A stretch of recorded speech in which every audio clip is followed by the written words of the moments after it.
Since this planet has now been released from planetary law and is to function for the rest of its lifespan under cosmic law, the subject of interplanetary communication has become of paramount importance. We are also learning that the majority of those adepts who have guided us through the tangled maze of years were not originally Earth people. Inasmuch as Sanat Kumara came from Venus, we have perhaps had a greater number of volunteers from that planet than from others. However, as we began to learn to identify the various types of individuals in embodiment on the earth, we will find that their origin is fully reflected in their stature, their attitudes, their manner of serving the light, and in their particular ray attributes and qualities. We find the same thing true of adepts. Ascended Master Moreso, for example, came to this earth from Mercury. His Mercurian nature is a fiery one that blazes its way like a flaming meteor through all obstacles.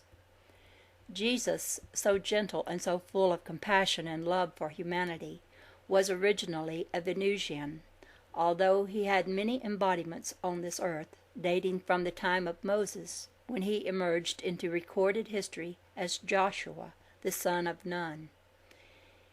It was to Joshua that Moses tossed the flaming torch of freedom, and it was Joshua who carried it through lighted years and through many human embodiments. These many embodiments among earth people were all in preparation for the great demonstration which he, as Jesus, made before the benighted ones of this globe, the physical demonstration that death was a cruel delusion, and that disease was another delusion, often more cruel.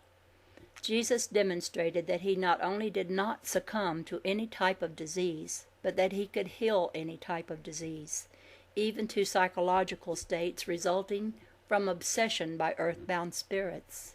He demonstrated before a jeering, sneering crowd of social hoodlums, mugsters, politicians, and militarists that he could undergo an experience simulating the popular delusion of death, with his body pierced and broken. Yet he lived through the experience in perfect poise and harmony, and later completely resuscitated his flesh form. He then spent 40 days in that resuscitated flesh body, teaching, writing, and working at the old grist mill in Bethany, where his mother and the disciples had assembled. Then, in full view of more than 500 of his followers, he raised his physical vibrations until his body became a pillar of blazing light that outshone the noonday sun, and he made his ascension. He did not make use of a mechanical spaceship to enter the etheric realms, which encircle the earth many miles above its surface. He created his own force field. He was able to do this because he understood the action, interaction, and reaction of the cosmic rays. When he wished to resurrect his broken physical body from the tomb, he drew energy from the resurrection ray, and the resulting flame, rising back to the source, carried the physical atoms back into active manifestation. When he wished to make his ascension, he drew energy from the ascension ray, and the resulting flame, rising back to the source, raised the atomic vibration from material density to light and carried his body upward. Jesus did not do these things without long years of training in his final embodiments, nor did he start at the top, for in order to serve the light and carry a message to the darkened minds of earthmen, he had to start down at the bottom of the pit with the unlighted ones. Therefore he lived on the earth through many, many embodiments, in order that he might undergo all human experiences and be exposed to all the popular delusions of the day. He voluntarily took on the darkness that fettered other men. Yet in his final embodiments, he realized that he need no longer accept the delusions merely because they were popular, and merely because everyone around him was battling with illness, trouble, and death. In that cosmic hour, he knew that the time had come when he could actually prove these frightful untruths. He refused to accept any surface appearance. He advised others not to judge by such appearances, but to go to the kingdom within each beating heart, and there accept in pure love the reality of the One. During his childhood years of his final embodiment, when he was forced to flee Herod and remain in Egypt, his training for his great demonstration continued daily. He had his hours of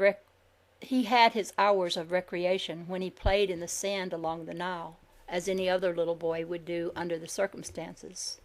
But he also went with his mother each day to the temple at Luxor.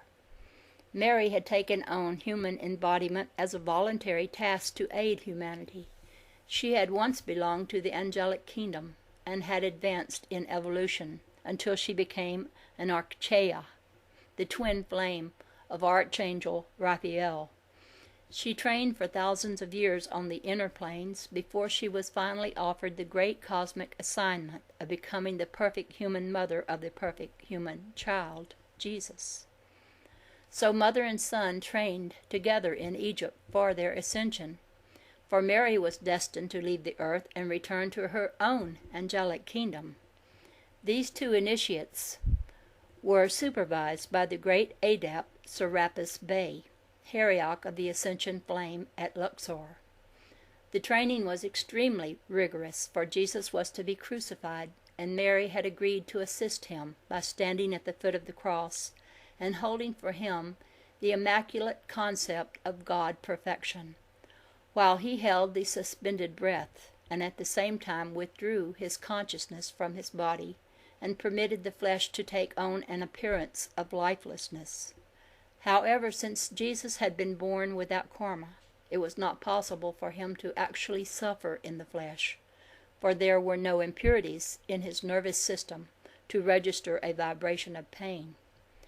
Together at Luxor, Mary and Jesus had learned how to suspend the breath for long periods, and yet to resume breathing when they willed to do so.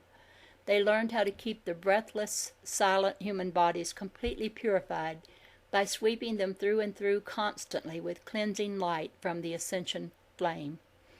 At this point, the reader may say, yes, probably so, but that was long ago. The great temple at Luxor is in ruins now. It was fine that Jesus made such a demonstration. It was wonderful that Mary was interested enough to join in the training under Serapis Bey. But they were very important people, important in the cosmic scheme of things. Today there are no more of their kind, no more cosmic VIPs. We are little people, all mediocre nobodies. To look at us, you would think we had all been cut out with the same cookie cutter. Can you imagine a great adept like Serapis Bey bothering with us? Yes, it can be imagined. It can be imagined, that is, by all those who are not still lagging with the laggards. It can be imagined very readily by those who have profited by 19 million years of evolution, and who have finally awakened to the fact that the laggards may lag until the end of time, if they wish, according to their God-given free will, but that the rest of us can use our free will positively. We can use our free will to examine carefully this demonstration that Jesus made. We can go to the temple at Luxor this very night. We can leave our physical body at home asleep. We can find the door, the right door, amid all the ruins. We can ask one or more angels to guide us on our journey and to show us the door. We will open the door and step inside, step in from the hot desert sands. Just as Jesus, I lost my place. From the hot desert sands to the heavenly, cool, green garden that leads to the vast, magnificent underground temple. We can go into the great inner chamber where blazes the sacred flame upon the altar, the ascension flame of the fourth ray.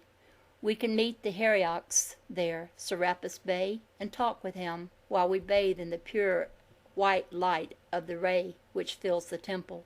This is the blazing white light which carries the virtue of purity direct from the Godhead.